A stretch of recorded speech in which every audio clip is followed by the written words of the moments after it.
Hello दोस्तों, तो class 12 की इस लेटेस्ट वीडियो में आप सबका बहुत बहुत स्वागत है। तो दोस्तों क्लास 12 की इस वीडियो में आज हम पढ़ेंगे दोस्तों हेनरी नियम के न्यूमेरिकल। तो दोस्तों पिछली वीडियो में हमने हेनरी नियम के अनुप्रयोग, सीमाएं सब कुछ पढ़ा था। नहीं देखा वीडियो तो चैनल की प्लेलिस्ट में जाओ और वीडियो को आप बिल्कुल ज़रूर से देख लो। कंटिन्यू दोस्तों मैं वीडियो प्रोवाइड करा रहा हूँ। आपकी गलती है कि आप नहीं देख रहे हो, तो बिल्कुल ऐसा मत कीजिए। बिल्कुल आप कंटिन्यू वीडियो देख लीजिए और आपके पढ़ाई को ना स्ट्रॉन्ग बनाइए। तो आज हम हेनरी नियम के अनुप्रयोग करेंगे, न्यूमेरिकल करेंगे। तो दोस्तों हेनरी नियम के न्यूमेरिकल की सीरीज़ में ये हमारा आज का पहला न्यूमेरिकल है।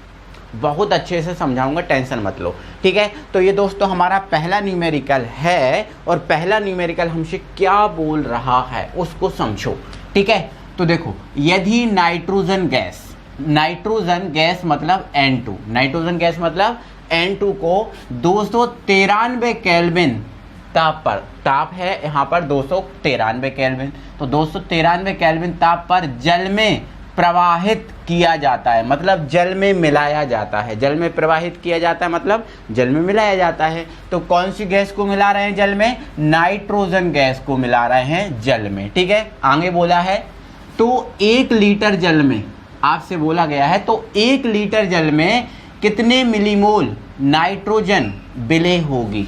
आपसे पूछा गया है कि जो 1 लीटर आपको जल दिया है उस 1 लीटर जल में कितने मिलीमोल नाइट्रोजन, पकड़ना चीज को।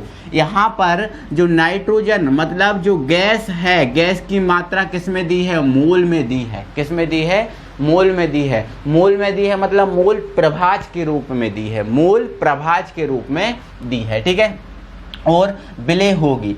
N2 का आंशिक दाब आपको दिया है। N2 के लिए जो आंशिक दाब है वो आपका 0.987 बार दिया है और 293 केल्विन जो ताप है इस पर नाइट्रोजन के लिए हेनरी स्थिरांक आपको ये दिया है, ठीक है। हेनरी स्थिरांक आपको दिया। अभी क्वेश्चन समझ में नहीं आया हो, लॉलीपॉप लग रहा है तो बिल्कुल टेंशन मत लीजिए, हेनरी नियम समझ लीजिए। तो दोस्तों जो हेनरी नियम हमने पढ़ा था, हेनरी नियम हमने 2 प्रकार से पढ़ा था। 2 प्रकार से कब पढ़ा था? देखो 2 प्रकार से जब पढ़ा था, जब गैस की मात्रा द्रव्यमान मतलब m के रूप में है। जब गैस की मात्रा द्रव्यमान मतलब m के रूप में है, किसके रूप में है? द्रव्यमान के रूप में है गैस की मात्रा, ठीक है। तो आपका जो हेनरी नियम था वो आपका क्या था? m बराबर KHP, ये था आपका हेनरी नियम। कब था ये हेनरी नियम? जब गैस की मात्रा द्रव्यमान मतलब m के रूप में है, तब आपका ये हेनरी नियम था। लेकिन दोस्तों जब गैस की मात्रा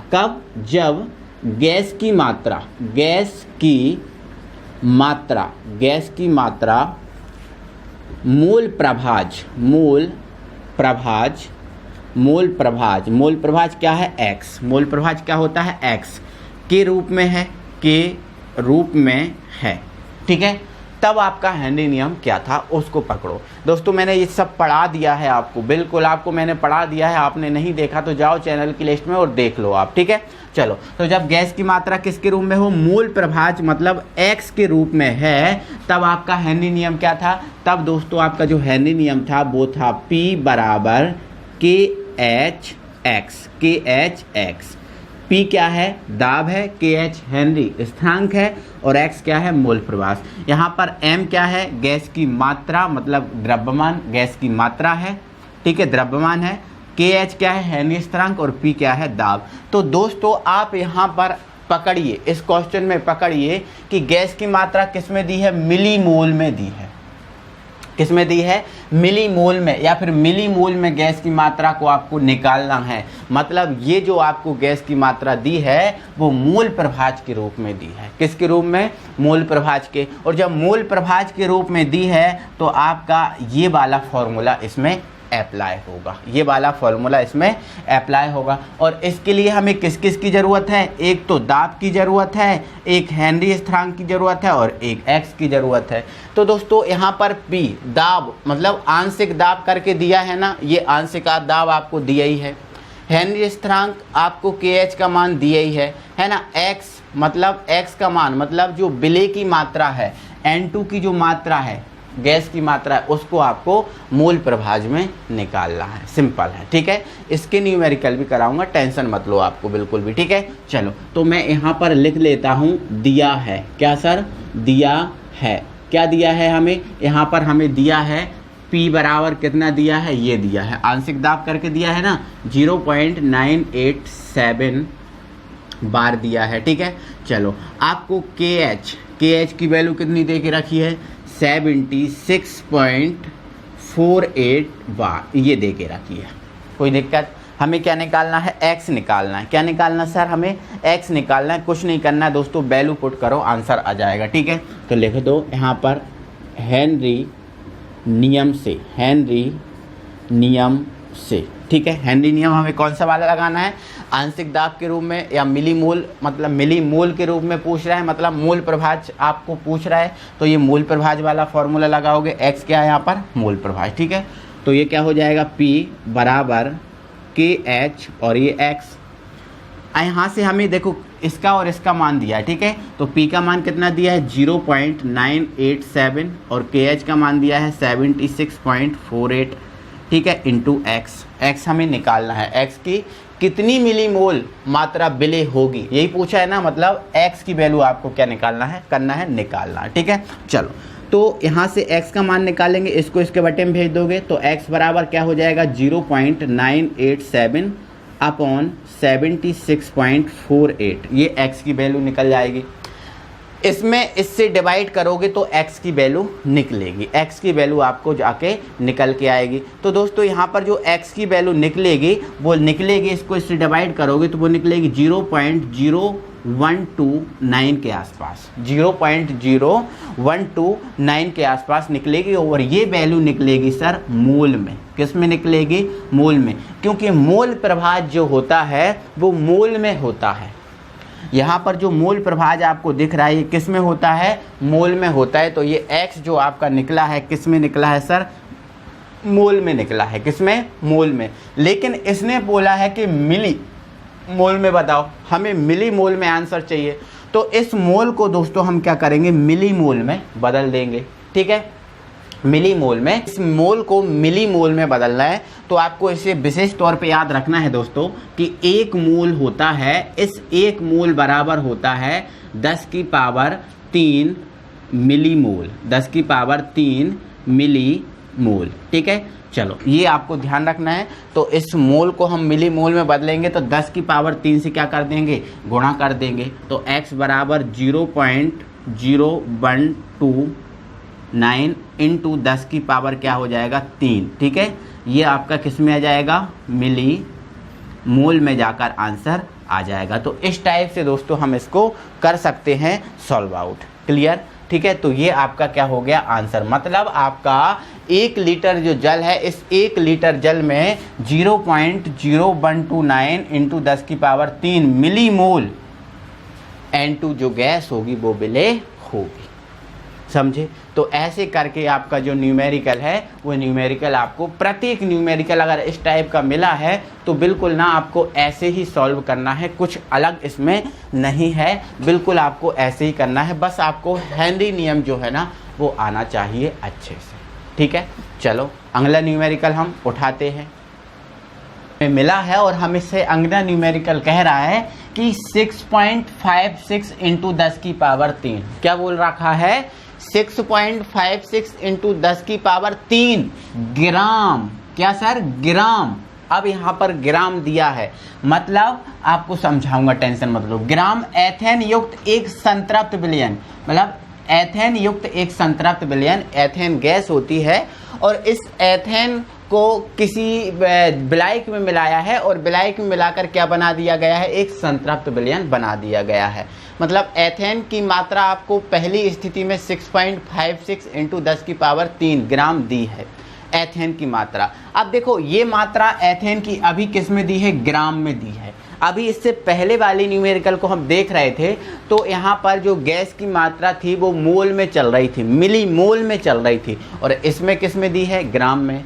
तो मतलब हमने दो स्थिति में हेनरी नियम देखा। जब गैस की मात्रा द्रव्यमान मतलब m द्रव्यमान किस में होता है, द्रव्यमान का मात्रा क्या होता है, ग्राम होता है, बिल्कुल सर होता है। तो यहाँ पर जो गैस की मात्रा है वो द्रव्यमान मतलब ग्राम के रूप में दी है, ग्राम के रूप में दी है, तो हमें ये वाला नियम लगाना है। और जब आपको मोल के रूप में दी हो तो आपको ये वाला नियम लगाना है, ऐसा ही तो आपको करना है, ठीक है। तो एथेन युक्त एक संतृप्त विलयन है, इसमें एथेन का आंशिक दाब मतलब जो एथेन गैस है उस पर एक जो दाब लगाया जा रहा है वो दाब कितना है, 1 बार है। सर कितना है, 1 बार है। देख लिया ना, 1 बार है, ठीक है। आगे बोला है यदि विलयन में, अब दूसरी स्थिति बता दी गई है इसने, देखो ये बता दी उसने पहली स्थिति और अब ये दूसरी स्थिति बता रहा है, बोल रहा है यदि विलयन में 5 × 10⁻² ग्राम एथेन है। अगर उसने बोल दिया कि जो संतृप्त विलयन है उसमें इतनी एथेन है, ठीक है, तो आंशिक दाब कितना होगा, आंशिक दाब कितना होगा। उसने बोला है अगर इतनी एथेन है तो आंशिक दाब क्या है, 1 बार है। अगर इतनी एथेन है तो आंशिक दाब कितना होगा, ये हमसे पूछा है। कोई दिक्कत नहीं है, तो आपको लिखना है, कुछ नहीं करना, ठीक है। सबसे पहले लिख दो दिया है, ठीक है। कौन सी स्थिति में, पहली स्थिति में। 2 स्थितियां दी हैं, एक पहली स्थिति और एक दूसरी स्थिति।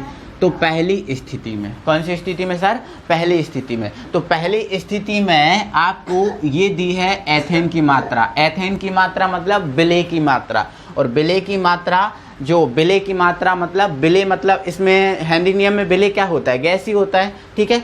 तो गैस की मात्रा किस में दी है, m में दी है, यहाँ पर किस में दी है, m में। तो पहली स्थिति में जो m है उसकी वैल्यू कितनी दे के रखी है, 6.56 × 10⁻³ ग्राम में दी है, कोई दिक्कत नहीं है। चलो, और पहली स्थिति में दाब कितना दे के रखा है, p दे के रखा है आपको 1 बार। कितना बार, 1 बार दे के रखा है, ठीक है।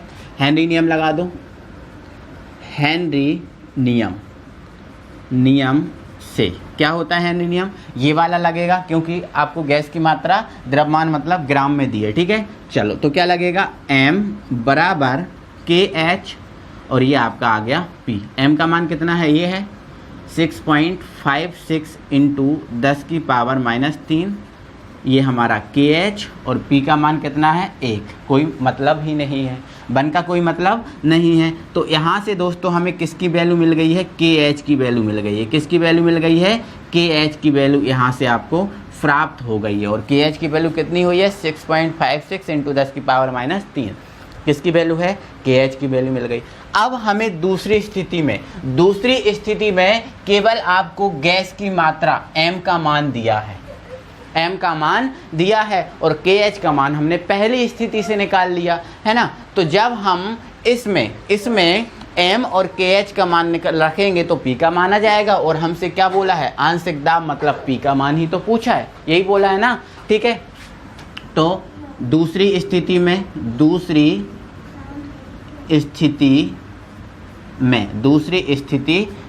ठीक है। चलो, m का मान कितना दे के रखा है आपको, ये रखा है, ठीक है, 5 × 10⁻² ग्राम, ठीक है। हेनरी नियम लगा दो, क्या होता है हेनरी नियम, ठीक है, यहाँ लिख देना हेनरी नियम बराबर KHP।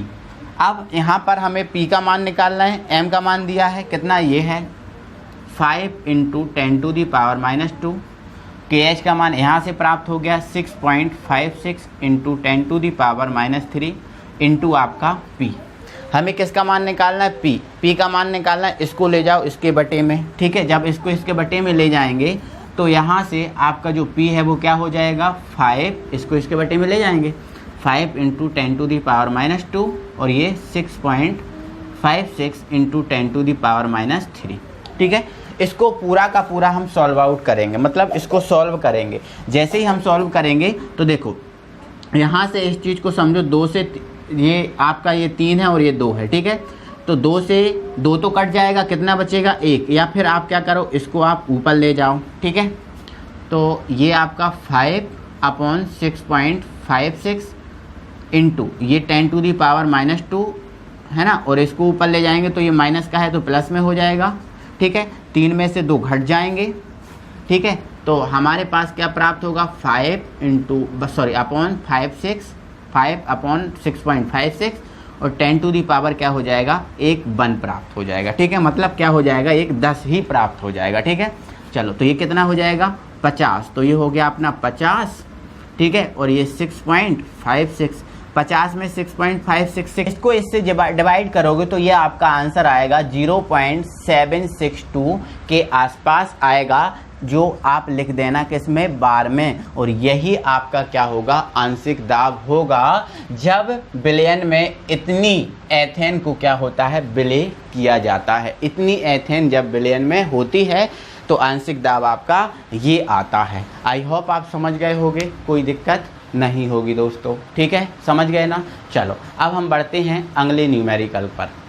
हमारा अगला न्यूमेरिकल है और ये न्यूमेरिकल नंबर 3 है, ठीक है। देखो हमसे क्या बोल के रखा है, इसने रखा है बोल के कि 298 केल्विन पर CO2 गैस है। यहाँ पर गैस क्या है, CO2 गैस की जल में विलेयता, मतलब CO2 को जल में मिला रहे हैं, ठीक है। CO2 को किस में मिला रहे हैं, जल में मिला रहे हैं, गैस को द्रव में मिला रहे हैं, ठीक है।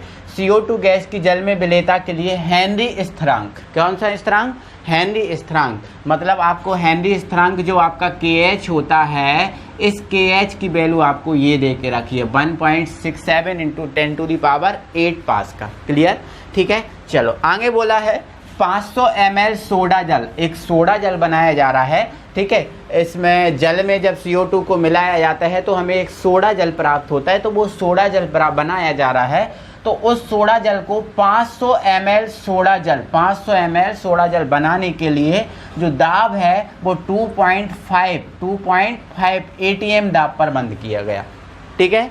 जो बनाने के लिए 500 ml सोडा जल को, तो दाब को कहाँ पर बंद किया गया है, 2.5 ATM दाब पर बंद किया गया है, ठीक है। तब उसने ये बोला है कि 298 केल्विन पर कितनी CO2 घुली है, उस CO2 की मात्रा हमें बताइए, ये हमसे पूछा गया, समझ रहे हो ना।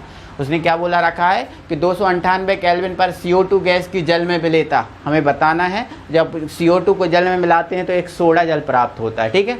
तो उसने बोला है हेनरी स्थिरांक, इसके लिए आपको ये दे के रखा है। और उसने बोला है कि जब हम 500 ml सोडा जल बना लेते हैं तो दाब हमें इतना प्राप्त होता है, मतलब 2.5 ATM का, ठीक है। चलो तो हमें क्या करना है, 298 केल्विन पर घुली हुई CO2 की मात्रा बताना है कि 298 पर कितनी CO2 घुली है, मतलब CO2 की मात्रा यहाँ पर हमें बताना है। तो दोस्तों यहाँ पर आपसे CO2 की मात्रा पूछा है, तो आप CO2 की मात्रा मोल में भी बता सकते हो और CO2 की मात्रा आप ग्राम में भी बता सकते हो। ये आपके ऊपर डिपेंड करेगा कि आप किस में कर रहे हो। CO2 की मात्रा आप मोल में और ग्राम में, दोनों में यहाँ पर आप बता सकते हो। क्लियर हो चुका है। चलो अब दोस्तों मुझे क्या करना होगा, थोड़ा सा यहाँ पर देखो, पहले तो आपको देखो यहाँ पर क्या दिया है आपको हेनरी स्थिरांक KH का मान कितना दिया है, ये दे के रखा है 1.67 × 10 टू दी पावर 8 पास्कल, कोई दिक्कत नहीं है। दाब यहाँ पर ये रखा है दे के P बराबर 2.5 ATM, बट मुझे दाब दोस्तों ATM में नहीं चाहिए, मुझे दाब दोस्तों बार में चाहिए। किस में चाहिए, बार में चाहिए। तो जब मैं इस दाब को बार में ले जाऊंगा तो मुझे क्या करना होगा मेरे भाई, 2.5 में 10 टू दी पावर 5 से मल्टीप्लाई करना पड़ेगा। 2.5 में 10 टू दी पावर से क्या करना पड़ेगा, मल्टीप्लाई करना पड़ेगा। तो ये आपका जो है ना वो बार में जाकर पहुंच जाएगा, ठीक है, बार में पहुंच गया। अब हमारा बस सिंपल हो गया, P का मान दिया है, यहाँ से आपको KH का मान दिया है। आप दोनों में से कोई भी एक फॉर्मूला लगा सकते हो। इसको लगाना है तो इसको लगा दो, इसको लगाना है तो इसको लगा दो, इसको दोनों में से कोई सा भी निकाल। इसमें लगाओगे तो मात्रा मोल में निकलेगी और ये लगाओगे तो मात्रा आपको ग्राम में प्राप्त होगी, ठीक है। जो आपकी मर्जी वो लगा दो। P बराबर KHX ये लगा दिया, ठीक है। P का मान यहाँ पर रख दो, ठीक है, KH का मान यहाँ पर रख दो, X का मान जो है ना वो आप क्या कर सकते हो, निकाल सकते हो। तो ऐसे करके आप इसको इसका जो आंसर है वो लेकर आना और मुझे कमेंट बॉक्स में बताना कि सर इसका इतना आंसर आया है। ठीक है, तो दोस्तों हेनरी नियम से जो रिलेटेड न्यूमेरिकल हैं वो इसी टाइप के आपके एग्ज़ाम में आते हैं। ये जो न्यूमेरिकल कराए हैं मैंने NCERT बेस्ड कराए हैं और ये न्यूमेरिकल आपके एग्ज़ाम में आ भी चुके हैं। ठीक है, तो इस टाइप के जो न्यूमेरिकल है इनकी प्रैक्टिस करो और अपनी पढ़ाई को स्ट्रॉन्ग बनाओ। तो दोस्तों अभी तक आपने लाइक नहीं किया वीडियो को तो ज़रूर लाइक कर दो और चैनल पे नए हो तो चैनल को सब्सक्राइब जरूर कर देना। मैं दोस्तों आपको कंटिन्यू वीडियो प्रोवाइड कराता हूँ, तो मैं मेहनत कर रहा हूँ तो आप भी मेहनत करो और मेरा सपोर्ट करो। मुझे आपके सपोर्ट की बहुत ज़्यादा आवश्यकता है। Thank you very much.